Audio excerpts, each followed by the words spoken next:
দেখেই বুঝতে পারছেন চিনি শিরাটা কতটা সুন্দরভাবে ভিতরে ঢুকে গিয়েছে, কতটা রসালো হয়েছে। আর এইভাবে একেবারে দোকানের মতো গজাটা আপনারা বাড়িতে কিন্তু খুব সহজেই বানিয়ে ফেলতে পারবেন। নমস্কার বন্ধুরা, রূপার রন্ধনশালায় আপনাদের সকলকে অনেক অনেক স্বাগত জানিয়ে চলে এসেছি প্রতিদিনের মতো আবার একটা দারুণ রেসিপি নিয়ে। আর আজকে আমি বাড়িতেই বানাবো গজা। তো সামনে রথযাত্রা, আর এই রথের মেলা তো আপনারা গিয়ে গজা জিলিপি কিনে খান। তো বাড়িতে যদি আমার মতো করে গজা বানিয়ে নিতে পারেন তো মেলা থেকে গজা কিনে খাওয়া কোনো প্রয়োজনই হবে না। আর আজকের গজাটা আমি খুবই সহজভাবে বানাবো, তো আপনারা একবার দেখলেই কিন্তু বাড়িতে বানিয়ে নিতে পারবেন। তো আপনারা সঙ্গে থাকুন আর প্রথম থেকে শেষ পর্যন্ত পুরো রেসিপিটা দেখতে থাকুন। আশা করি প্রতিদিনের মতো আজকের রেসিপিটাও আপনাদের ভালো লাগবে। আর আজকের রেসিপিটা ভালো লাগলে চ্যানেলটা সাবস্ক্রাইব করে পাশে থাকবেন। আর আজকে আমি গজা বানানোর জন্য যে যে উপকরণ নেবো আর যেরকম মাপ নেব তো সেইভাবে আপনারা বাড়িতে বানাবেন, দেখবেন আপনাদের গজা কিন্তু একদম পারফেক্ট হবে। আর গজা বানাতে তো তেমন বেশি উপকরণ দরকার হয় না। তো এখানে আমি নিয়ে নিয়েছি ময়দা, তো এখানে 400 গ্রাম ময়দা নিয়েছি। আর গজা কিন্তু ময়দা দিয়েই বানাতে হবে, আটা দিয়ে গজা ভালো হবে না। তো ময়দাটা আমি এখন একটা জায়গাতে করে নিয়ে নিচ্ছি।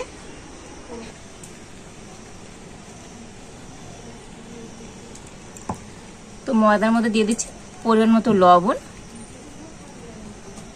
আর দিয়ে দিচ্ছি 1 চামচ কালো জিরে। এবার আমি ময়দার ময়মের জন্য এখানে নিয়েছি ডালনা। তো আমি ডালনা দিয়ে ময়মটা দেবো। তো আপনারা চাইলে ঘি দিয়েও কিন্তু ময়মটা দিতে পারেন। আর ডালনাটা কিন্তু আমি গলিয়ে নিয়েছি। আর এখানে 100 গ্রাম ডালনা আছে। তো 400 গ্রাম ময়দার জন্য এখানে আমি 100 গ্রাম ডালনা নিয়েছি। তো ময়মটা কিন্তু একটু বেশি করে দিতে হবে, তবেই কিন্তু গজাটা খুবই খাস্তা হবে। আর এখন আমি সমস্ত উপকরণগুলো হাত দিয়ে প্রথমে একটু মেখে নেব।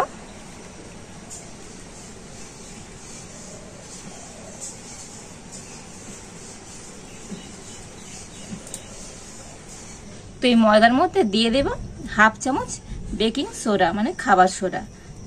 তো খুব বেশি দেওয়ার দরকার নেই, 1/2 চামচ দিলেই হয়ে যাবে।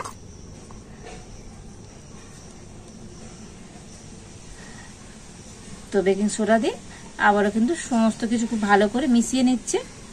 আর এই ময়মটা তো একটুখানি সময় ধরে হাতে এইভাবে ঘষে ঘষে দেবে, এতে করে গজাগুলো কিন্তু খুব সুন্দর খাস্তা হবে।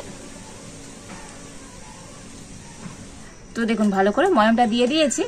আর ময়মটা কিন্তু ঠিক এইরকমই হবে, হাতে মুঠো করলে মুঠো হয়ে যাচ্ছে। তো দেখুন ভাঙছে না, যতক্ষণ আমি হাত দিয়ে ভাঙছে না। ময়মটা কিন্তু ঠিক এইভাবে দিতে হবে। আর এবার আমি অল্প অল্প জল দিয়ে ময়দাটা মেখে নেব।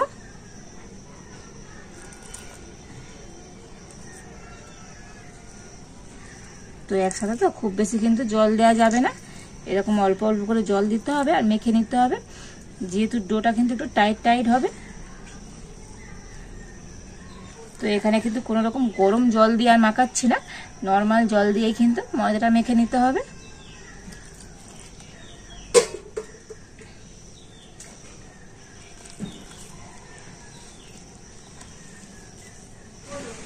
আর ডোটা কিন্তু খুব সুন্দর করে মাখিয়ে নিয়েছি। আর দেখুন বন্ধুরা, এরকম একটু টাইট টাইট ডো হবে, একেবারে নরম যেন ডো না হয়, টাইট টাইট হলে তবে কিন্তু গজাটা ভালো হবে। আর এই ডোটা কিন্তু রেস্টে রাখার কোনো প্রয়োজন নেই, আমি সরাসরি গজা তৈরি করে নেব। তো ডোটা এখন আমি একটা বেলন চাকির উপর নিয়ে নিয়েছি। আর এবার একটু বেলে নেব। তো এইভাবে একটু বেলে নিতে হবে।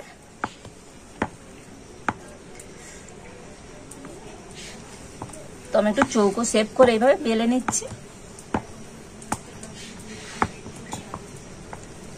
তো দেখুন এই ডোটাকে কিন্তু এইভাবে আমি বেলে নিয়েছি। আর এই সাইড 1/2 ইঞ্চির মতো আমি এরকম মোটা রেখে দিয়েছি। আর এবার আমি একটা ছুরি দিয়ে এটা পিস পিস করে কেটে নেব।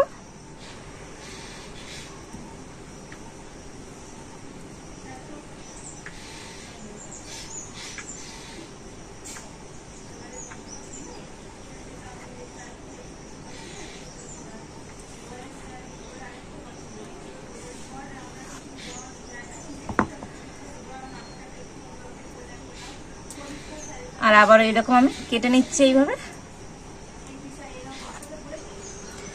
তো কোনো রকম কিন্তু লেয়ার দেওয়ার দরকার নেই। তো এইভাবে কিন্তু খুব সহজেই আপনারা বাড়িতে গজা তৈরি করে নিতে পারবেন, একেবারে বেলে কিন্তু গজাটা তৈরি হয়ে যাবে।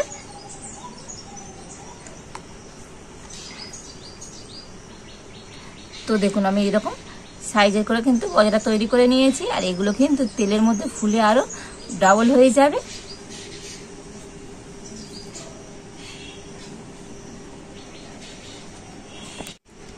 আর এখানে দেখুন বন্ধুরা, এই ধারগুলো কতটা সুন্দর হয়েছে। তো কোনো রকম লেয়ার দিইনি, তাও কতটা সুন্দর হয়েছে দেখুন। তো দেখুন সমস্ত আমি গজার শেপ দিয়ে এইভাবে কেটে নিয়েছি। তো 2 থালা হয়েছে আমার, আর কতগুলো গজা হয়েছে দেখুন বন্ধুরা। আর এবার আমি এখন উনুনটা জ্বেলে দেব।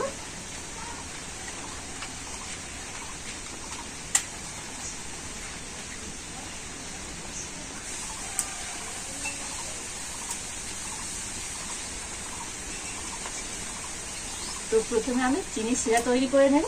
তার জন্য এখানে আমি 400 গ্রাম চিনি নিয়েছি। তো যতটা ময়দা নেবেন তত পরিমাণে কিন্তু চিনিটা নিতে হবে। তো চিনির শিরাটা কিন্তু একটু বেশি পরিমাণে দরকার, সবটা লাগবে না, তাও কিন্তু বেশি পরিমাণে করতে হবে।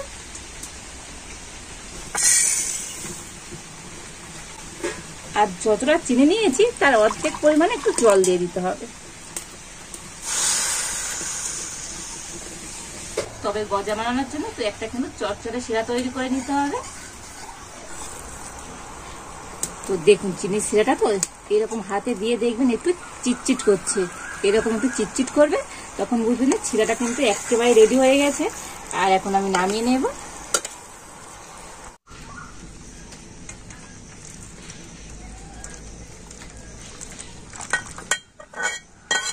আর এবার আমি চিনির শিরাটা ঢাকা দিয়ে রেখে দেবো। আর গজা ভাজার জন্য ফ্রাই প্যানে দিয়ে দেবো সাদা তেল।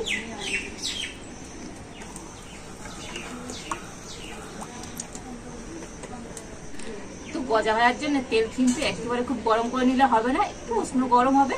তো সেই তেলে কিন্তু গজাগুলো ভাজতে হবে। তেলটা কিন্তু হালকা মিডিয়াম গরম হয়েছে। আর এখন আমি কিন্তু গজাগুলো ভেজে নেব।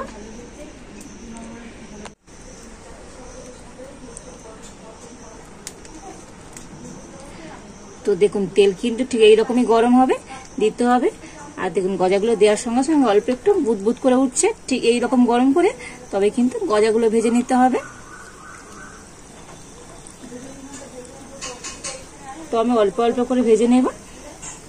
আর এখানে কিন্তু এই গজাগুলোর গায়ে আমি খুন্তি দেব না, তো আগে তেলের মধ্যে ভেসে উঠুক, তারপরে কিন্তু একটু নাড়াচাড়া করব। তো দেখুন গজাগুলো কিন্তু তেলের উপরে খুব ভালো মতো ভেসে উঠেছে। আর একবার আমি উল্টে দেব।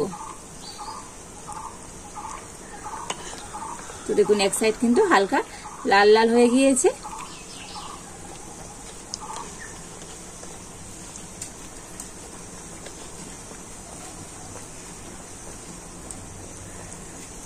আর এই গজা ভাজার সময় তো উনুনের আঁচ কিন্তু একদম হালকা করে দিতে হবে। তো একদম হালকা আঁচে কিন্তু গজাগুলো ভাজতে হবে। আর খুবই জোরে আঁচ থাকে গজাগুলো কিন্তু বাইরে থেকে লাল হয়ে যাবে আর ভিতরে কাঁচাই থেকে যাবে। তো দেখুন গজাগুলো কিন্তু উল্টে পাল্টে খুব সুন্দর লাল লাল করে ভেজে নিয়েছি। আর গজাগুলো কতটা করে ফুলে গিয়েছে দেখুন বন্ধুরা, কতটা সুন্দর হয়েছে আর এই গজাগুলো। আর এখন আমি তুলে নেব।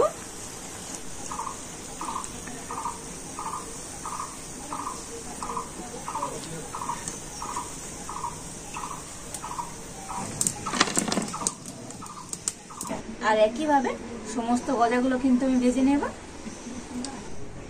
তো দেখুন এই সমস্ত গজাগুলো কিন্তু আমি ভেজে নিয়েছি। আর এবার আমি চিনির শিরাটা থেকে ঢাকাটা খুলে নেব।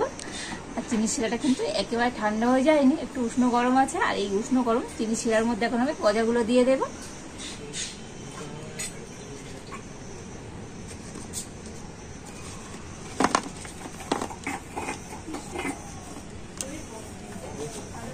তো সমস্ত গজাগুলো একসাথে চিনির শিরাতে হবে না, তুমি অর্ধেকটা এইভাবে দিয়ে দিচ্ছি।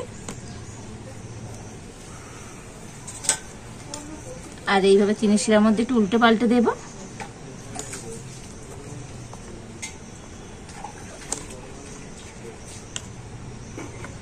আর এইভাবে আমি চিনির শিরার মধ্যে গজাগুলো কিন্তু 5 মিনিট রেখে দেব, এতে করে তো চিনির শিরাটা কিন্তু গজার মধ্যে খুব ভালোভাবে ঢুকে যাবে। আর এই গজাগুলো 5 মিনিট আমি চিনির শিরার মধ্যে এইভাবে রেখে দিয়েছিলাম। আর এখন আমি তুলে নেব। তো বন্ধুরা গজাগুলোর মধ্যে কিন্তু চিনির শিরা খুব ভালো মতো ঢুকে গিয়েছে। তো আপনাদের দেখাচ্ছি দেখুন কতটা সুন্দরভাবে চিনির শিরা ঢুকেছে। তো সাইডগুলো দেখুন, দেখেই বুঝতে পারছেন চিনির শিরাটা কতটা সুন্দরভাবে ভিতরে ঢুকে গিয়েছে। এখন আমি সমস্ত গজাগুলো এই প্লেটের মধ্যে তুলে নেব। আর এইভাবে রস কিন্তু একটু ঝরিয়ে ঝরিয়ে নিয়ে তুলে নিতে হবে।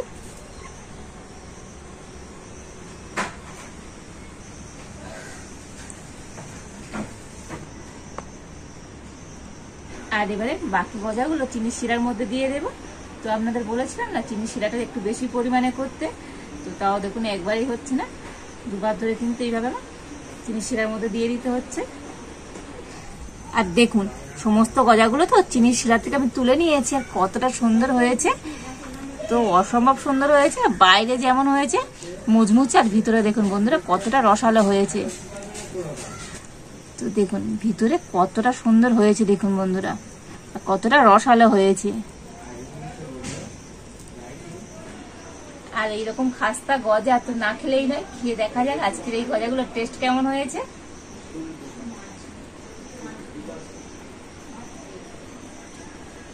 বন্ধুরা দুর্দান্ত স্বাদ হয়েছে, অসম্ভব সুন্দর খেতে হয়েছে, মুখে দুই যেন মিলে যাচ্ছে, দারুণ খাস্তা হয়েছে।